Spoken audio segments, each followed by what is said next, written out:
everyone, it's Cathy Zielske. Welcome back to my channel and the craft/dining room. There's so much flyaway. I swear I comb it before I start filming. The decade of the stencil continues, and today I'm going to share a really fun card project featuring a gorgeous monochrome color scheme. Don't be afraid to stick with one color family. You can create some gorgeous cards with just one. Well, I'm using three, but they're all part of a new green ink selection from Simon Says Stamp. Stick around, that card project is coming up next. I promise. Here's a look at the card project I'll be sharing today, and this is a classic monochromatic color scheme. When you stick with one color family, how can you go wrong? That's the question today. How? All right, let's take a look at the products I'm using today. This was inspired by the new inks from Simon and this stamp set, which I designed, called Well Wishes. The whole purpose behind this set is to provide support and love to anyone going through some hard times. There are coordinating dies to cut out those larger sentiments, and then these three inks. This is brand new from Simon as we are building out the Pawsitively saturated ink line. I've got some cardstock, and I've got some stencils today. It's the decade of the stencil, and I'm only going to use a couple, even though they're all meant to go together, but I think it's going to work out. I'm going to tape my cardstock down, and I'm using the little tonic magnetic mat, which I've really been enjoying this product lately. I'm going to pop those magnets down. I'm going to wipe off one of my brushes. I'm going to use the same brush for all three colors. We're starting with the lighter of the three, and that is Tidepool. And all I'm going to do here is create an ink blended monochromatic dot background, or circles if you will. I think this stencil is called Confetti Stencils. I could be wrong. That said, this is easy to do. One color going down, blending it all, lift, and rotate. Now I thought it would be cool just to overlap right with the stencil and use the same dot size. I'm just kind of shifting it a bit so that I can see a little more white cardstock right through the stencil.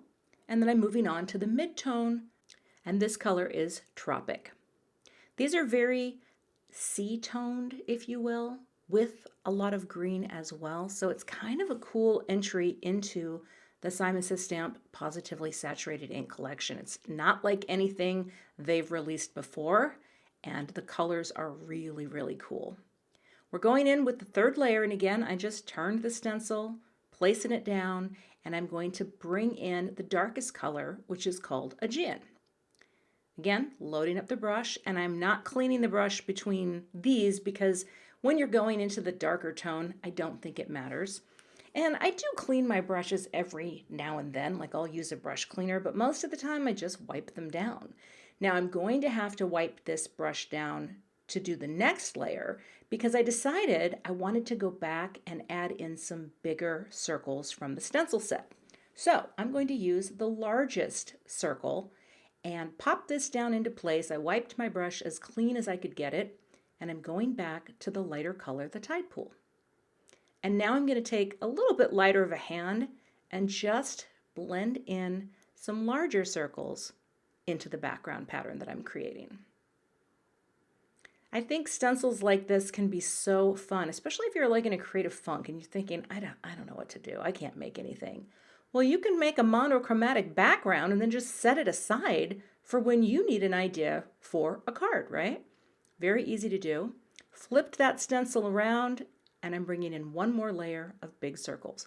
I could have kept going with the mid-sized circle, but sometimes you have to know when to say when, and that spoke to me on many circular levels. So, moving on to the next step, which I thought would be fun, and that is this. I took the mid-tone color, the Tropic, just smushed it down right there on my mat. This is what's cool about this tonic mat. You can get messy and it cleans right up. I'm adding a little water and then took a damp fan brush, and I'm just going to flick on some mid-tone specks or flecks or whatever. I love fan brushes for this. They give you such a nice random pattern, and I thought this is perfect for kind of filling in some of those spaces and just creating another layer of visual texture. Again, all in this monochromatic palette of greens. Isn't that pretty? And cleans up, just, spritz on some water, wipe it away, and you are good to go for next time. I'm going to use the You Can Do This greeting, and I found a great match of cardstock. This is Peacock from Simon Says Stamp. I'm going to go ahead and reposition that and rub my hand over just to remove some of the residue from manufacturing because this is the first time I'm using it. Got my little anti-static powder tool here primed and ready to powder up the cardstock.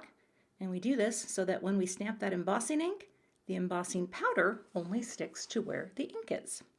I'll be using Versamark for my ink today. I'll ink up the stamp really well. Bring that down to the paper, and I'll grab my stamp press tool and press to transfer the ink. Now, because this is a new stamp, I thought to myself, yeah, you're probably going to want to do a second impression. Although that looked pretty good, I'm going to go ahead and stamp it one more time. I figure you've got the MISTI, that's what it's designed to do, stamping in the same place. Ah, love it. All right, transferring the second layer perfectly into place, and now we're ready for powder.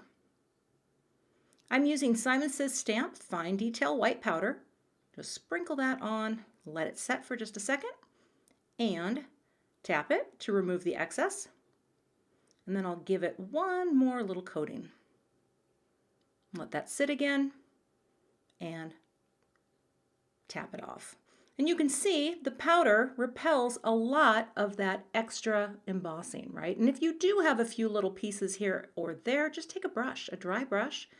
I love this little angled shader, and brush them away. Then get your heat tool warmed up, bring it to the paper, and melt the powder. Once it's cool, you can take a dry cloth and just wipe away the anti-static powder that's left over. I've got the coordinating die taped into place, and I'm going to bring this over to my Gemini Junior. I've been using this cool plate sandwich that I learned about from my friend Jennifer McGuire. I use the clear cutting plates and the double-sided green cutting plates. And since I have been doing this, and also please ignore that little chip, but I love my turntable here. Such a fun thing.